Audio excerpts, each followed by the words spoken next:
the topic for today is posology in homeopathy, wherein I'm going to discuss with you this posology, how you decide the dosage of the medicine, what is actually the science of doses.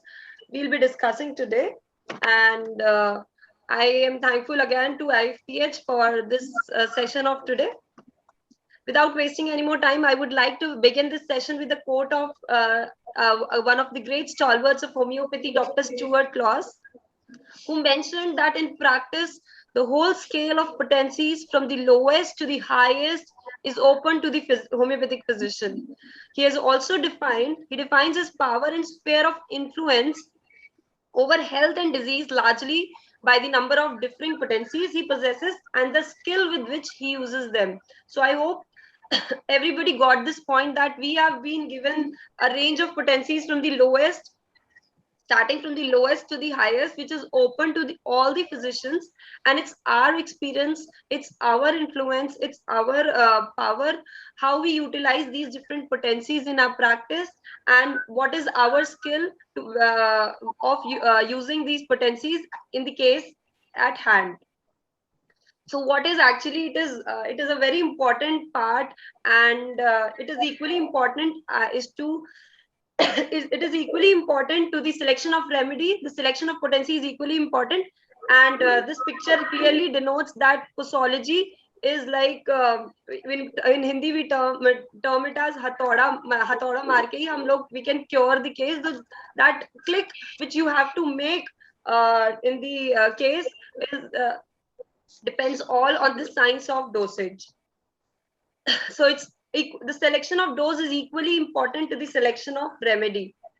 Master Hahnemann is also told that if the supposed seeker after truth is not willing to seek truth where it is to be found, namely in experience, then he may leave it undiscovered and he cannot find it in the multiplication tables. So if you do not know when to utilize which potency, and you are not seeking the truth where you need to find what is the right potency, which will come through with the experience, you will always remain discovered, the things will always remain undiscovered, and you cannot find out the right potency.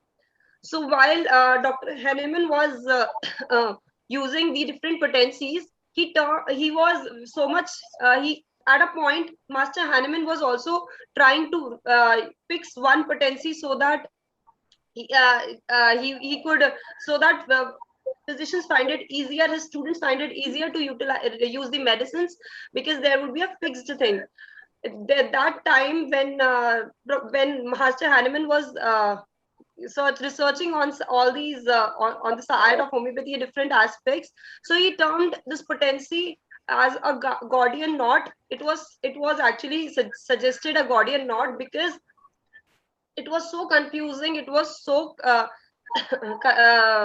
confusing that Master Hahnemann at one time tried that he should cut that knot, and he proposed that we can treat all the cases with the 30th potency. There was a time when he came to a point that we can use 30th potency for all the cases. But yes, that was not decided. Then because it was confusing, the different theories came up, which we'll be discussing now. So the posology is the science of, or you can say doctrine of dosage, which is being derived from the word posos, that means how much, and logos, which means study. So how much medicine you need to prescribe, what is the actual dose of the medicine, this study is known as posology. There are different types of doses which usually come up. That is physiological dose. The first one is a physiological dose. That is the dose of the drug, which is selected empirically. That was a sufficient quantity, and it is used to produce a group of symptoms on a patient. That is physiological dose, which is being given to produce a definite effect or a group of symptoms. The second one is the pathogenetic dose. That is the suffering of the organism. When a patient is suffering, the symptoms he produces the suffering of the organism produced by the drug is expressed in the form of symptoms, which is the language of disease. So physiological is the symptoms and the effect of the group of symptoms which come up after a dose of a drug, and the suffering when when it shows the language of the disease, it is termed as the pathogenic dose. So pathogenic doses may be given when you give the medicine for drug proving. When you are proving any drug, so this dosage is being used. This word is being used, pathogenic dose. When you give it in the form of a remedy, when you prescribe it in the form of a remedy, it is known as therapeutic dose. So when a minimum remedy in minimum dose is being given to the patient, prescribed to the patient, he is being treated in a direct manner without producing any further symptoms in the patient. So that is known as therapeutic dose.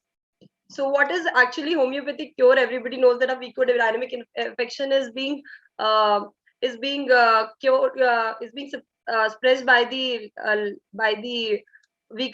a stronger dynamic infection. So the homeopathic cure is obtained without suffering, without production of any drug symptoms, very positively, very directly.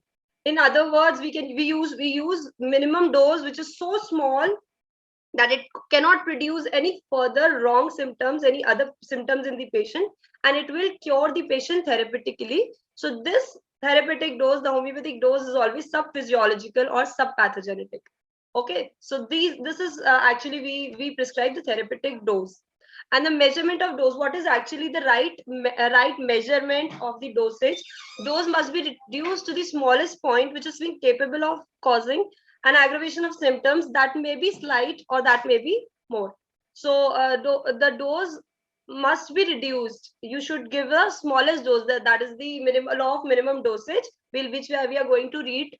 That is the curative dose.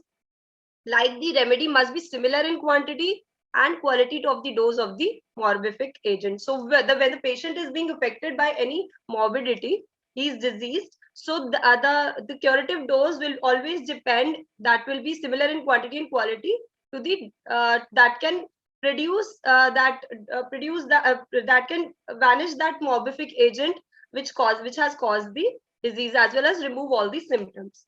Dr. Constantine Herring has also quoted that having chosen the remedy according to the symptoms of a case from the complete correspondence of the characteristics in disease and drug, wherein we consider whether the symptoms of the case generally have more resemblance to the primary symptoms, then we give lower potencies, or they have more resemblance to the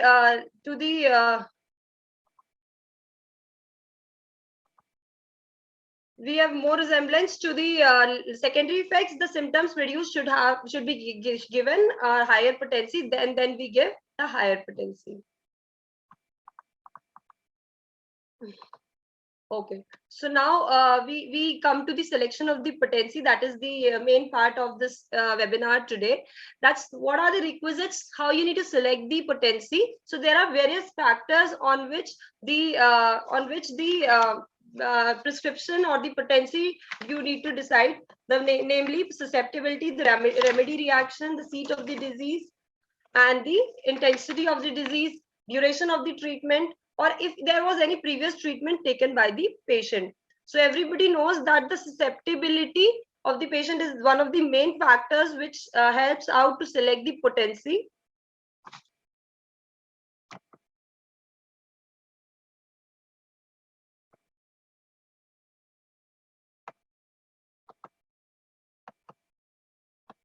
Okay, so so susceptibility, the greater the susceptibility of the to that remedy would be, and the higher the potency you need to choose. So it is very true that you need to choose the higher potency if the patient's susceptibility is high, and if it's low, then you need to choose the low potency. Susceptibility is usually modified by various factors, which come the habits of the patient, the environment in where he's living also matters. What is the constitution of the patient? What is the temperament of the patient? So what if there is any pathological condition? So you need to take care when you are deciding whether the susceptibility of the patient is high or low. So first and foremost factor is the age. Susceptibility is being modified by the age. That is, hypertension is being prescribed to children, to young vigorous persons. And when it comes to low potency, so as the patient grows, as the person ages, so the increase in age, you will decrease the potency. So as the patient increases the age, you will decrease the potency.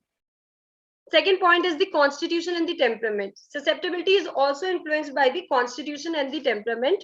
When you talk about sensitive people who are very nervous, sanguine, choleric temperament, bloody persons who are very sanguine, very intelligent people who act quickly, react, Nux vomica patient like who is zealous person, impulsive persons who react and quick to react and act.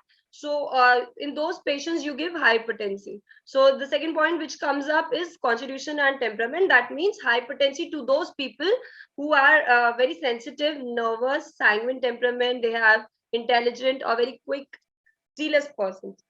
The third point is the habit and the environment. So the patients who are living, who have an intellectual occupation, who are usually who sleep for long, who have any excitement of the imagination, they are very much easily influenced by the emotions, and they are surrounded by emotions, some death of the person, or something like something emotional at the emotional level. They have sedentary occupation, you need to prescribe hypertension. And low potency is prescribed to those people who are laborers, who are chronic laborers, I would say, long and severe laborers, who sleep less for less time, and they are exposed continuously to some drugs, perfume, etc. So the third point, I hope the third point is also clear, that the susceptibility which is being influenced by habit and environment, age, constitution, and temperament. The fourth point comes up, any pathological condition. So susceptibility also gets influenced, susceptibility of a person also gets influenced by the pathological condition, wherein when the patient is at a terminal stage, any terminal condition, when the power of the organism to react to the indicated remedy is so low that he cannot react, like a zinc-mate patient, he is very much suppressed. Many other remedies also come up. Zinc-mate patient, when the patient's vital reaction is so low that he cannot react to the stimuli, to the outside environment.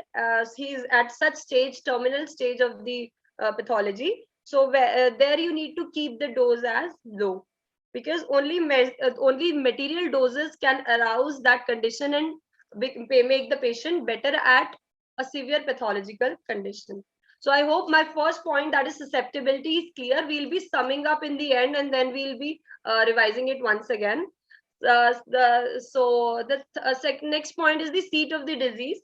The seat of the disease, when you talk about, so where the seat of the disease, where what is the actual disease that patient is suffering from? Like when you talk about certain malignant or fatal diseases, which are very harmful to a person, which harm the vital organs of the person.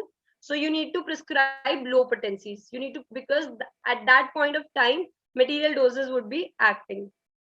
So when there is diminished vital reaction, like we discussed in this pathological condition as well, so which affects the susceptibility of the patient. So he becomes very low in susceptibility. The patient is very low, susceptibility is so low that you need to prescribe the low potency to the fatal conditions, to the malignant disease. And while diseases which have increased vital action, you need to prescribe high potencies. Excuse me, Dr. Yashika. Dr. Yes, Yashika, yes, sir. excuse me. Are you moving the slides, or the same No, slide you are talking? I am just describing it for the Oh, in short, okay, and then we'll be discussing the points. okay, okay. Continue. Yes, Just a clarification only. yes, yes, it's okay. I'll be summing up in the end, then I'll explain. Okay. So seat of the disease is when you have nervous fevers or nervous inflammations. when the patient is affected at the nervous level, like fever is there, rheumatism is there, you can obviously prescribe higher dilutions. And when there is great irritability of CNS, cerebrospinal, central nervous system, or there is affection of cerebrospinal system, there is very much little susceptibility of a person to medicines. So you need to take care for this for these conditions wherein the susceptibility, there is great torpor to the torpor or paralysis cases. So you need to go for low potency, because the patient is very much little susceptible to the medicine influences at such stage, such in such cases. When there is now comes the mental state, wherein we homeopathy has possesses a very great role in cases of where the person's mental state is being disturbed, or he's being affected at the mental level, at the emotional level. So such cases require high potency. It's being said that when there is disturbance of mental state, it requires high potency. Or in cases where the mucous membranes are affected, like alimentary canal mucous membranes are affected, or respiratory mucous membranes are affected, sexual organs, respiratory passages, then they may be treated at once with the medium dilutions. You can prescribe obviously medium dilutions like 30 to 30 or 200, and then lower dilutions can be taken after that. If the patient is very much chronically very much affected since long, he's a chronic, he's affected at the respiratory level for long time, so you can use lower dilutions. And neuralgias, spasmodic affections, spasmodic pain, they require usually high dilutions, though sometimes depends on the case, we can also prescribe low dilutions. When you talk about next point, that is the intensity of the disease. So the intensity of the disease and the peculiar nature of the medicines, the essential character of the medicines is to be taken care of when you are dealing with cases and trying to reach to the right potency. So the high potency is being given to the most energetic, intensively acting medicines, like the most like belladonna is there, very highly active, very highly energetic. Lachesis is there, Brinia is there. So you can use obviously high potency in such cases. There are acute remedies as well, so you can use high potency. So medium potency, when you talk about to somewhat less energetic and intensive medicines, like you have coffea, you have nux vomica, you have china, you have cannabis, euphrasia, ipecac. So in such remedies, you can obviously use medium potencies, like in other coffea, chelidonium, nux vomica. And when you talk about lowest potency and the crude substance, the mother tinctures, so the least energetic or the intensive medicine, least intensive medicines like camphor, Veratrum album, Moschus, Taraxacum, Ferrum metallicum. So where the person's energy is at lowest level. So in such remedies, you should you can go for low potency, that would give you better results. Like we say that in no cases of nosodes, when you talk about, so you obviously go for 200 or 1 m potency in single dose or 3 doses, whatever, as it depends on the practice of the it depends on the practitioner. So usually nosodes are being given at a high potency, and the least energetic remedies who have very low energy, low intensity, so you can go for lowest potency in such cases. The duration of the treatment also decides the potency. So how long the patient is taking treatment, the patient, like when you talk about this when you are talking about posology, you cannot forget the plusing potency and the law of series, which was given by Dr. Kent, and plusing potency by Dr. Elizabeth Wright. So which states that which states that cure does not take place when we repeat the same medicine. You need to same unchanged dose. So when the patient comes to you at a stage when when the remedy is not acting, the right remedy is not acting, or there is a stage when it is acted fully, so you go for a higher potency. at the next visit. So the doses usually change slightly every time you go for the high potency, and then only because the vital principle, the vital force will be altered so much without difficulty by the same medicine, and it will cure the case. So in such cases, when the patient is taking treatment for long and you think that the lowest potency has completed his work and we need to shift to the right, to shift to the increased potency.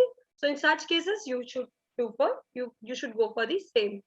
The last point is the previous treatment taken by the patient. If the patient is being suppressed by the allopathic medications or any treatment, any sort of treatment he was taking in the past, so you also need to take care of such cases, that if there was any previous treatment, what actually was there, and according to that, how is the susceptibility of the patient at that point when he has come to you. So that will decide the right potency. So summarizing it up, higher the susceptibility, higher the potency. You need to remember always. High potency is given to such people like young age, sensitive people, with sanguine temperament, intelligent people, zealous persons, very intellectual, emotional. Whereas low potency is being given to those old age people. As a person ages, he become the torpid conditions, or the torpid liver affections, or something like which the patient is suffering from. He's very dull. He has a phlegmatic temperament. He's very slow, sluggish. So in such cases, you need to do low potency. Lower the susceptibility, lower the potency. So when the patient is affected at a functional pathology, he has high vitality. Only the pathology is at the functional level. The vital organs are not affected. So such cases, you need to use high potency. High vitality is there. The patient's vital reaction is so strong that it can react to the remedy, and it will lead to the secondary curative action. So you need to give high potency when you have good vitality. The patient is having good vitality.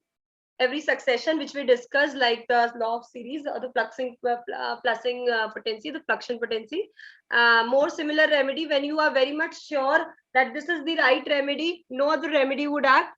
When you have so much best experience that you can decide the remedy, so you can go for high potency. And you especially when the mental picture of the patient is matching to the level, so you need to go for high potency. We already discussed when the patient is affected at the mental level or the emotional level, the high potency would act the best. When you are prescribing the drugs with crude and violent nature, so you can also use high potency, like belladonna we discussed. So you can go for high potency in those remedies. While when you talk about low potency, so when the patient is at an advanced pathological stage, he has diminished vitality, the vital reaction is so low, like the patient in Zincum met.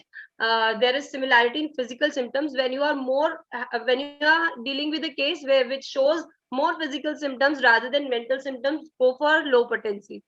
And when there is poorly indicated remedy, when you're not sure that the remedy is right or not, or it is the partially minimum, then go for low potencies. So I hope everybody is cleared with this, that high susceptibility, high potency, low susceptibility, low potency. You need to give high potency in acute diseases, or when you have to repeat the same remedy, but the remedy's potency is to be increased. No sorts. I already discussed. Now a new branch which is coming up, a new source of drug, that is tautopathic from the allopathic medications.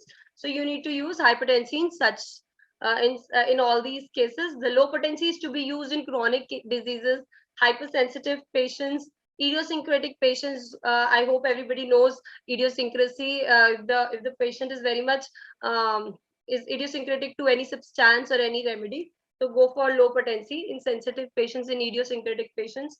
Organopathic remedies when you're prescribing, and if you're prescribing very less proven remedies, not so well proven, so you should use low potency, obviously, because this is all about the potency, which person you can go for high, you can go for low. These are the factors which influence the potency selection.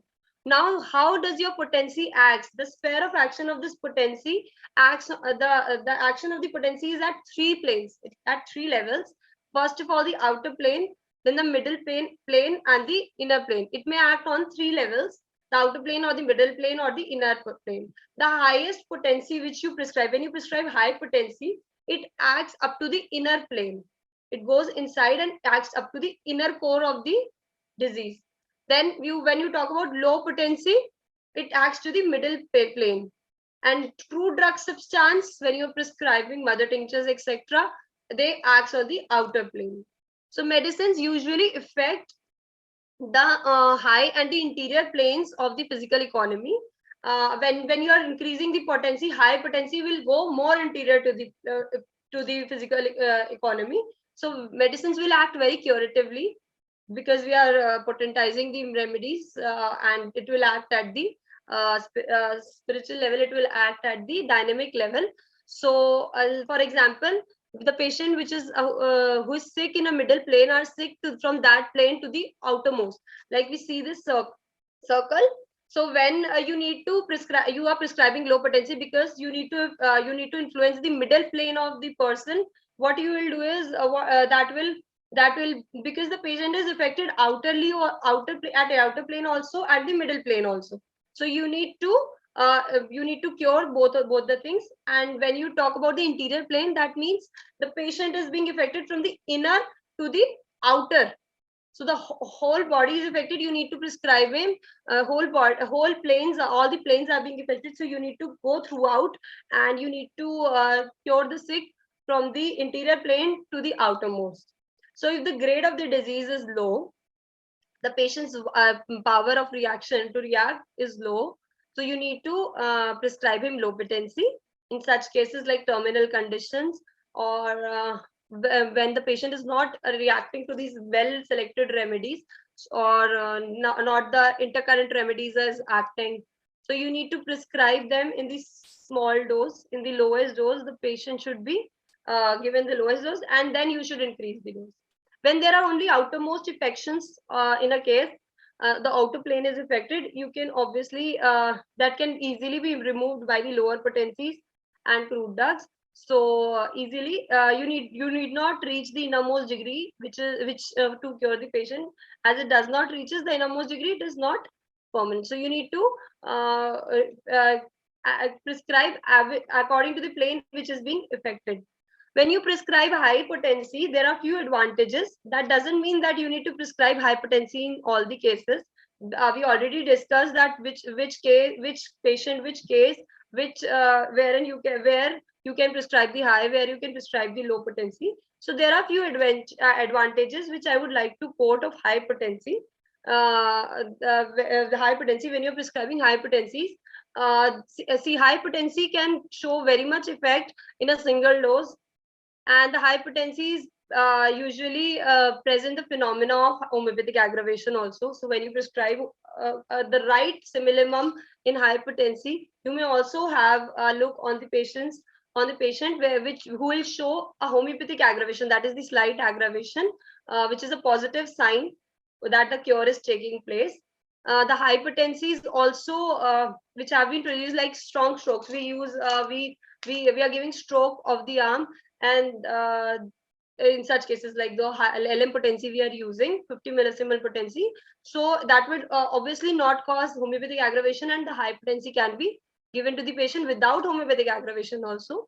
So the next point, which is very much good for the when you are prescribing high potency, the higher the potency seem to offer, they make the medicine more assimilable, because the patient can easily assimilate it, and it will be homeopathically more effective. But as per experience, we should follow this rule that more receptive the organism, the higher the potency and smaller the dose. So you should remember this: the most receptive the organism is, the more reactive, the more susceptible the patient is, the higher the potency and smaller the dose. Now comes the time of administration, when you need to administer the remedy. Antisoric remedies are usually given in the morning by empty stomach. These are few of the points which are compiled from different source books like Kant's, Stuart Law's, our philosophies, Roberts, and Master Hahnemann's writings. So these are few points which I would like to share with you. the nosage, the intercurrent, the constitutional remedy, which is being administered, which is to be administered, it should be administered after the acute attack is over. In females, the remedy should be given after the bleeding stops, after the fourth or fifth day of the menses. That is the right time when the remedy will act. If you're giving a constitutional remedy, and when you're giving sulfur, this is a point which is being quoted in one of the source books. Sulfur acts best in the empty stomach.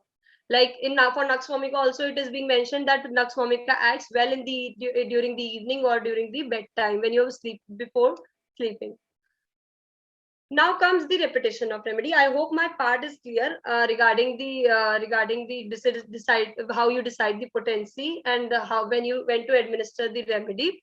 Now comes the repetition of the remedy, which is again a difficult task, because once you've decided the remedy, then you have decided the potency. Now you need to decide when to repeat the remedy.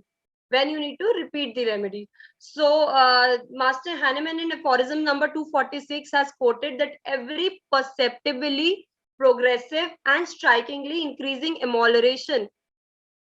Just note my words: perceptibly progressive and strikingly increasing emoliration during treatment is a condition which, as long as it lasts, completely precludes every repetition of the administration of any medicine whatsoever.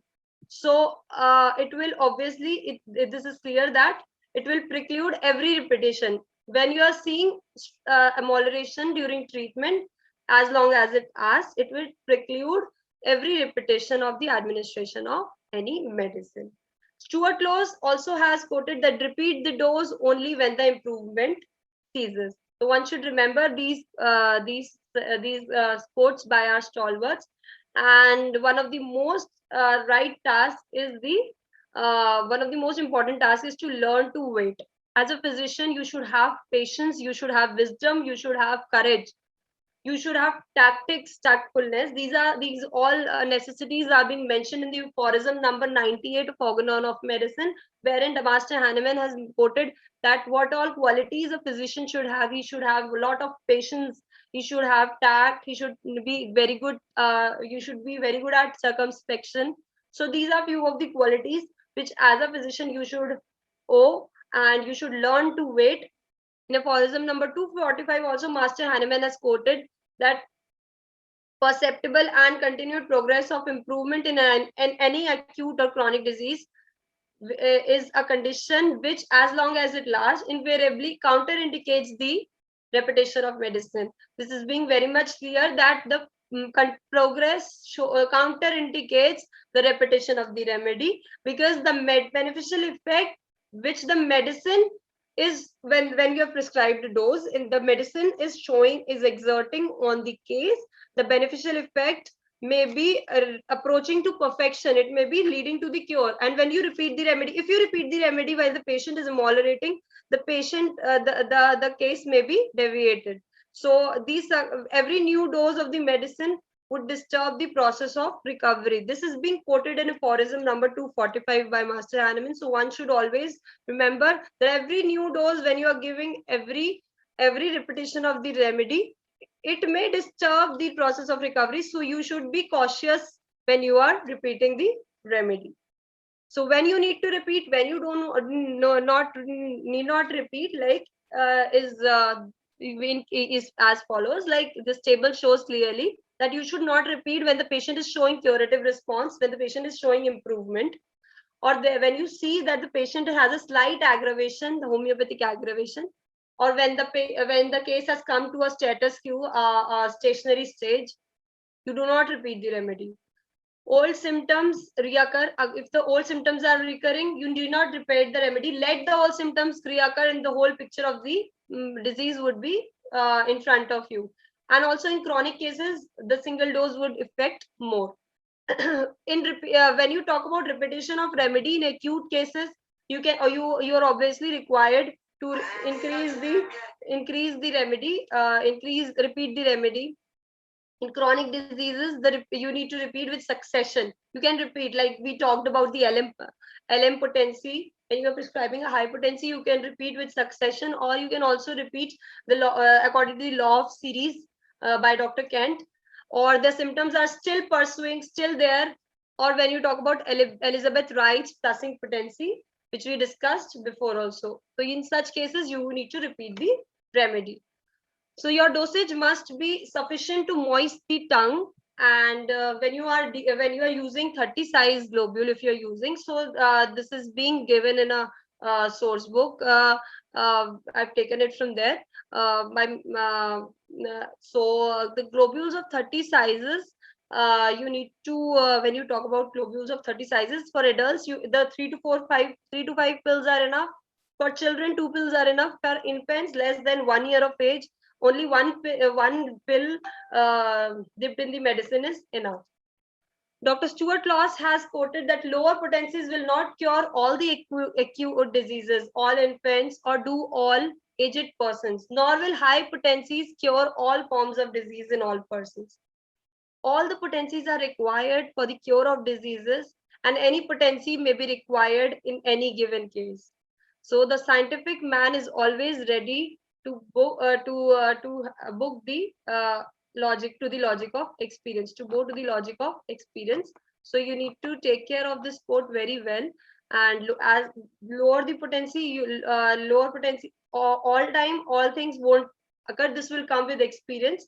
So you being a scientific man, you being a practitioner, you should be always ready to bow to the logic of experience. You should be logical, and you should have a proper reasoning when you are deciding the potency, when you're deciding the dosage of the patient, or when you're deciding the repetition of the remedy. Remember always that a well selected remedy may fail if the dose is not proper.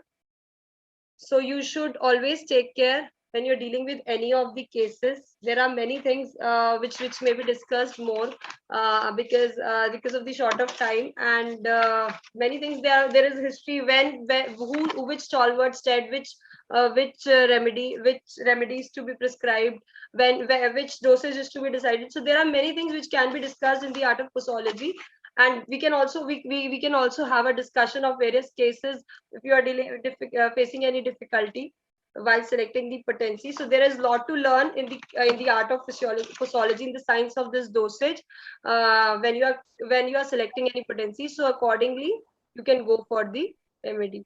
I hope my part was clear to all of you, and nobody got bored or with during this session.